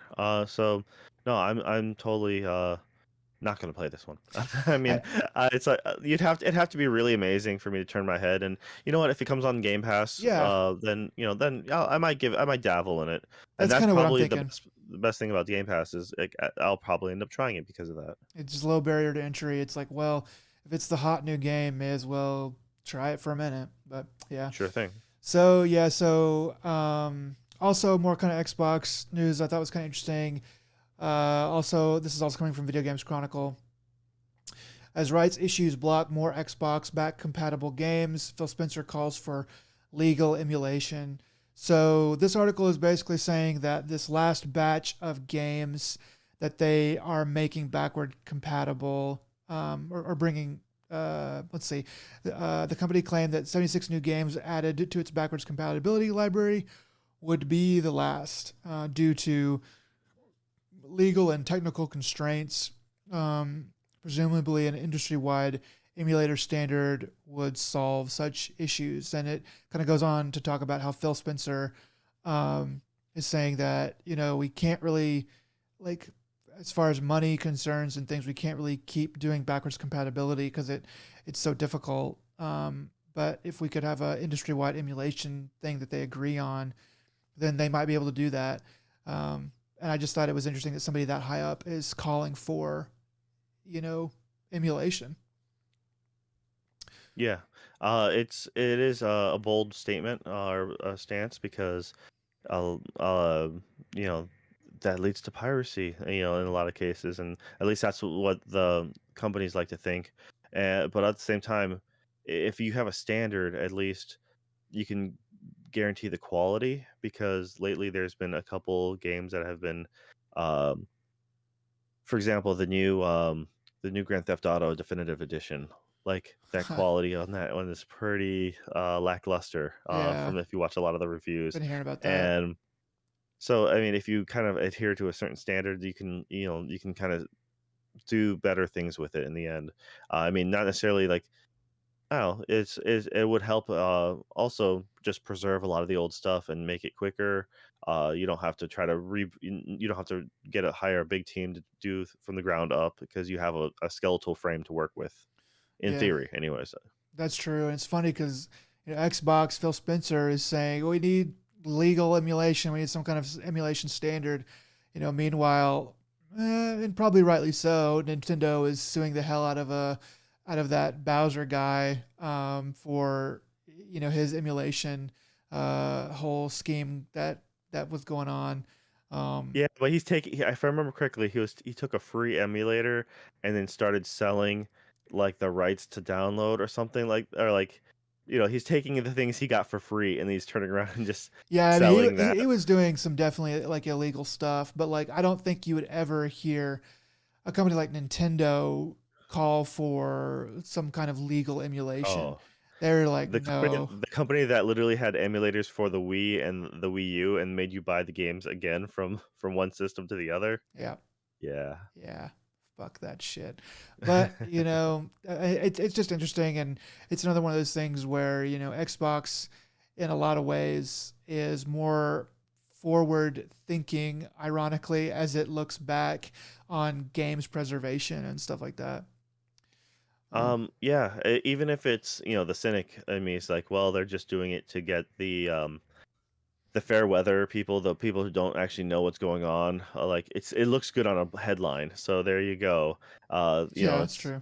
in the back end, they want to be able to be the ones who hold the license, because if it's legal, that means you have to pay for the new standard.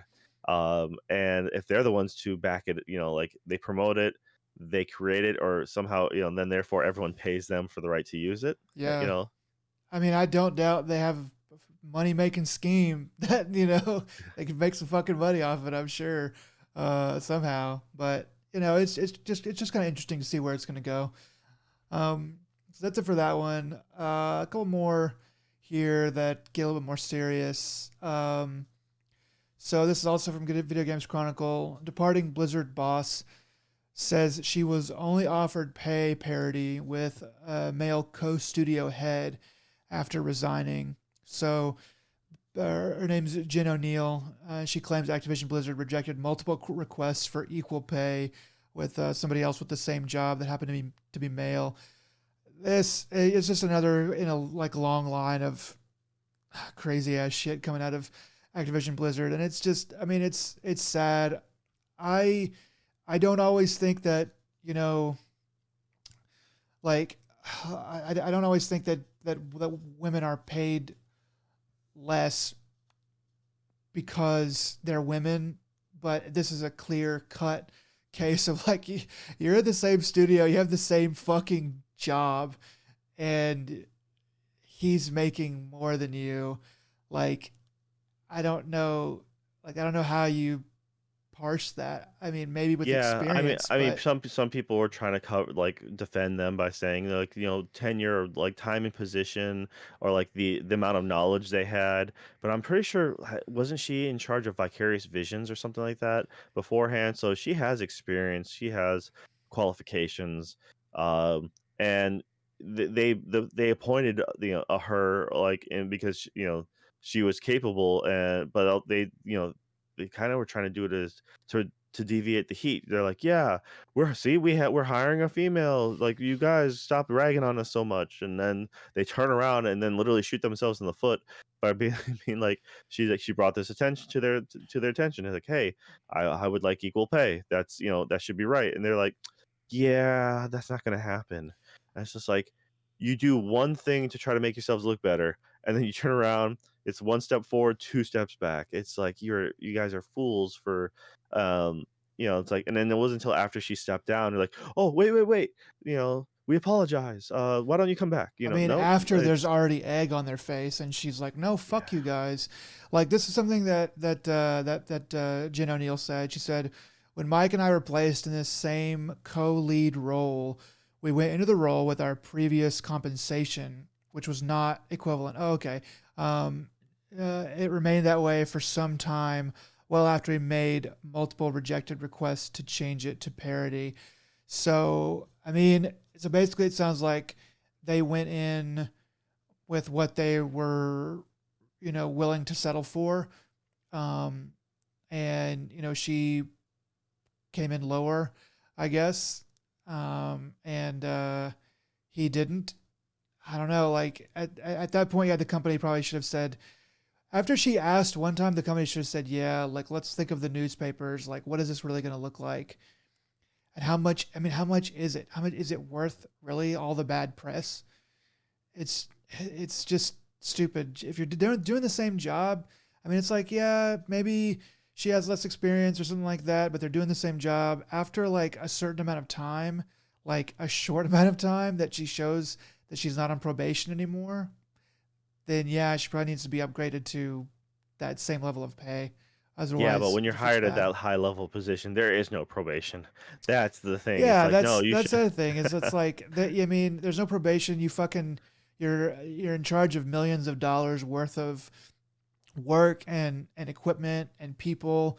You're managing like, yeah. Especially when it's exact same role. If it wasn't the same role, or was it a different game on a different game or some different section of the company, I could kind of see, that there's extenuating circumstances that make it more complicated. But this is kind of Yeah. egregious. Yeah, they done messed up again. That's all there is to it. I mean, it's unfortunate that she had to be put through that kind of crap, and it's she'll most definitely find something better. But it's just I think she Blizzard. did. Yeah, Yeah, Blizzard's going to be just they're just digging their own hole. they're just That's all. eating shit. They're gonna be for a long time, which leads me into the next thing. So Activision reportedly says no evidence means zero tolerance policy can't be applied to CEO Bobby Kotick. So company is said to have doubled down on defense of its CEO during an all hands meeting. So kind of the backstory of this is Bobby Kotick is being accused of he's being accused of not acting on harassment that he knew about, and then also even worse, um, being at fault for let's see, let me find out. Let's see if I find the quote exactly. Um, so so basically he was accused of some kind of sexual harassment, and nothing came of it. I, Uh, I uh, believe there's also story about how someone else he what's that? knew was charged, and he came to their defense, and he's the one who got that person like off the hook. Uh, So it's like he blatantly was covering for someone, and there was that. If that's the case, the accusation was there, and he, despite him, saying it's, you know, whether the accusation was true or not, there's still an accusation. So that means he should have at least known about that much. Um, yeah, but yeah, it's there's no way he didn't know. yeah, That's it. yeah. I mean, there's no way he didn't know. Especially, it says I found it. He was guilty of personally mistreating several female employees, is what the allegations are. So if those things are found to be true, that if those things are found to be true where he knew about them and did nothing, that's bad enough. And if it's found to be true he did actually um, mistreat female employees or any employees, then that's just not okay. But they're saying that there's no evidence right now. Of course, they would say that. I guess we'll see. It just sucks, but they'll, whether or not they make it out of this, like whether or not he makes it out of this, I'm sure that he's not gonna. I wouldn't want to give him a chance, but I'm sure he's not gonna fuck up again because, man, it's it's so like anything he does for the rest of his life in this industry is going to be watched like a hawk. Well, I believe didn't his predecessor or one of the other higher ups just recently they stepped down for before that, and so it's only natural to think that the next course of action is, if he doesn't get charged legally, is for him to step down. I Um, know that I think it was him that decided to take like a minimum salary, um, because of as a act of I don't know what you would call it, but like as a I'm sorry, or the company is sorry, and this is not okay, so I'm going to take less money. I mean, he's a multimillionaire, so taking $62,000 a year minimum salary is not really. I don't even know why that's minimum salary, by the way. But him taking that little money is sort of just an empty gesture. Um, it's something. It's a gesture, I guess. But anyway, it's just very icky, all of this, and I can't wait till it's. I really hope that we can find out some truth and can get to the bottom of a lot of it, so that we know whether or not we want to support this company. Not that I really play that many games, No, but the answer is no. The answer is you don't want to support the company. The answer is there's almost nothing they can do at this point to fucking save face, to help turn things around. You they've burned all the bridges, and they just need to literally, scorch earth around them and then build up again. I think you're Because right. Go ahead. oh no, that's just all there is to it. Because I mean, at this point in the game, uh, it's like, uh, things are going bad for them. The more they try to fix things, the more things get worse, and the more things come to light. So if you want to try to save the Activision name, you clean house and you start again, and you start with a new foundation, and you move forward. You got to do it right. You can't just patch things up real quick and hastily and hope that that holds. Yeah, I guess what I'm trying to say is I hope that it doesn't get settled out of court. I would like to see real evidence be made public, um, to show that you can't get away with this kind of thing. Yeah, And so many times these companies will figure out a way to pay people off, so that they're technically, they technically are not guilty of anything, and that needs to stop because they need to be held accountable. Yeah. So that's pretty much it for the news, I think. And yeah, I think that's pretty much it for us in general. Is there anything yeah, else? Oh wait, not quite, not quite. We have a little bit more. Just a tad though.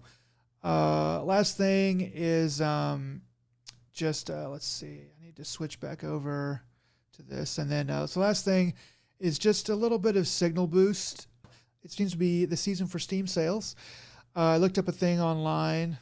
Not sure if it's true, but some people were guessing that the next Steam sale should be November 22nd. So that's going to be Monday, as of this recording. And then so don't buy that game yet. Hold off and wait and see if it's going to be on Steam sale, and then maybe make your move after that if you're looking for games. The other thing that I wanted to talk about is watch this video on YouTube called "The 5 Laws of Stupidity" from a from the creator is a thing called TVL podcast. It's a pretty interesting little video about this about stupidity and how this Italian scientist came up with this theory about it. And basically, like what the theory says is that you can break stupidity and intelligence down into 4 categories. So, like, if you help yourself and help others, then that's like intelligence rather. If you help yourself and hurt others, that's like being a bandit. Essentially, he calls those bandits. If you help others but not yourself, then he calls those people helpless, just like helpless kind of people. And then if you hurt others and yourself through your actions, that's what he categorizes as like true stupidity. And it's interesting because he doesn't just say like these kind of people are stupid or those kind of people are stupid. He says like there are stupid people everywhere, in any occupation, in any walk of life: lawyers, doctors, mechanics, babysitters. Everyone has a potential to be stupid. he also talks about how like smart people never or always underestimate how damaging stupid people can be. Um, and it's kind of like something that people need to be aware of.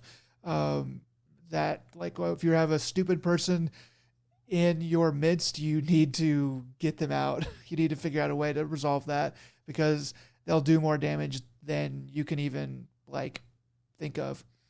Anyway, Yeah, the phrase back in the day was "beware of stupid people in numbers," yeah, for real. because they're the ones who cause, mob mentality, and it's like they can swing. The stupid people in numbers can do way more damage than anything else.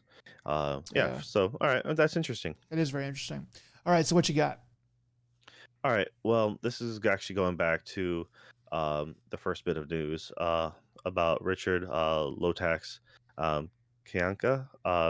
So I just quick did a wiki search, and it did say that he passed away via suicide.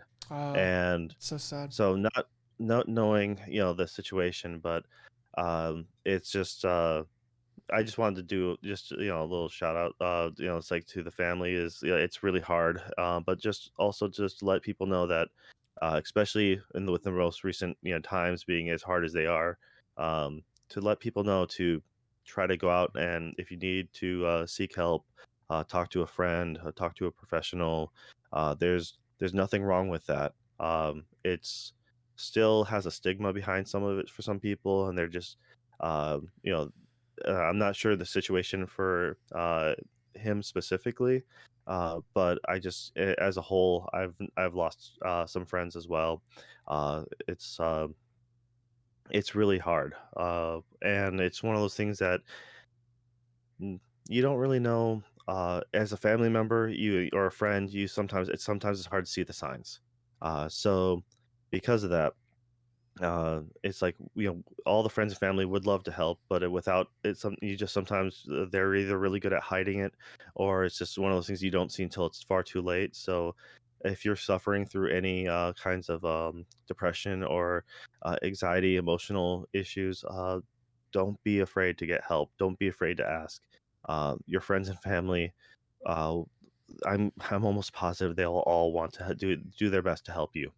And it's really it takes time. I mean, it's one of those things that uh, you you go to see someone, you won't get the magic answer right away. It'll take a little commitment, and I know it's a lot easier said than done, but at least it's making a step, and it's trying to do the best you can. But also, like I said, try to hopefully rely on your friends, and hopefully they'll be the support network you need. There's a lot of other groups out there that can be there, and if you don't have anyone, or if you just can't turn to them in a certain situation, there's other people. There's people out there like you, and you're not alone. So that's just something I personally wanted to say about that. Yeah, that's really important. If you are going through something like that, um, reach out to someone that loves you, um, at the very least, and also, call a therapist. There's a lot of different options now.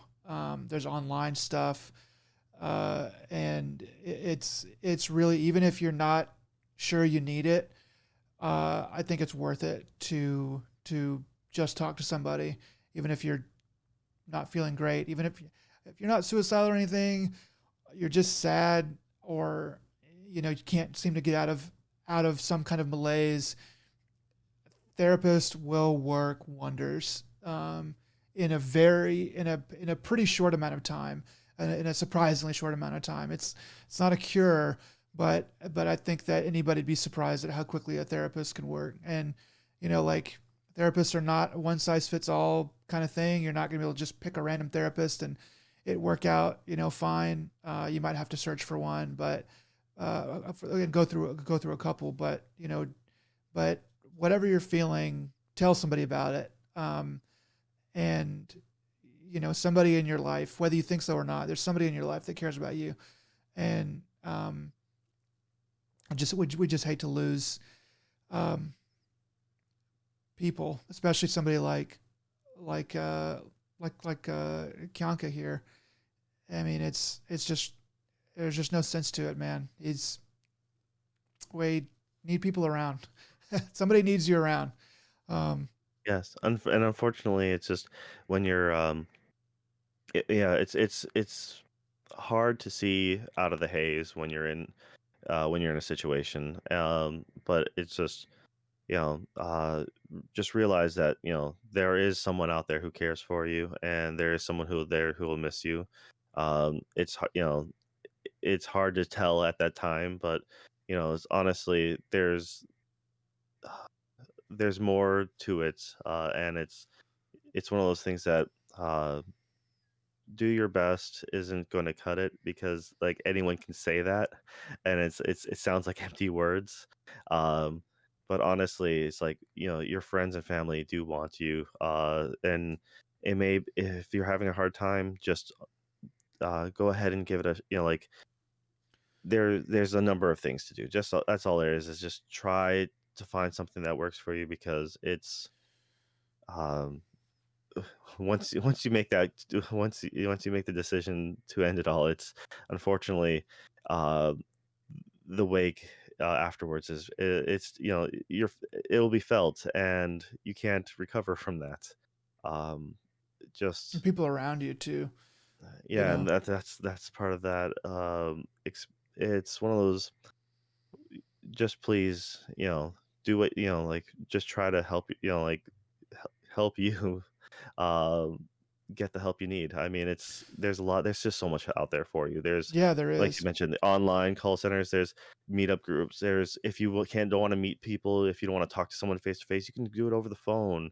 You can. I mean, now more than ever, there's more options, and also it doesn't have the stigma that it used to. It still does for some people, but honestly, more and more people are getting help, and even if it's over just even if it's just minor depression, I mean, or just some social anxiety. I mean, you'll be surprised on how relating to someone and letting them know can really start to help lift your spirits.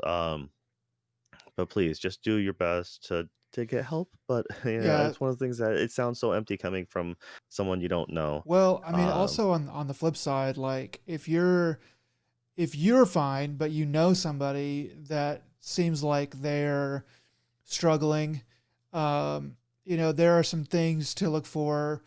Um, One thing that I have heard is, certain kinds of depression and kind of threats of suicide or something like that. They're not exactly, they're not always totally real. Um, they're not really, so a person may not really mean it, but something that at suicide prevention hotlines, there's a key word that they look for, or a key phrase that they look for, and or there might be more, but one of them is, I just want the pain to stop. If somebody that you know is talking like that, then you've got to get involved um, in their life somehow, because when people are blinded by some kind of pain that they perceive as never stopping, they will begin to act desperately. Um, so so that's also just for people who have troubled people in their life. Act, if you see something, say something. You might save a life. yeah, let them know that you care. Let your friends know that you care. I mean, there's nothing. Even if there's nothing wrong, I mean, it honestly will make your friends feel better knowing that you care about them. Uh, and same with family. It's just uh, be there for those who you can be.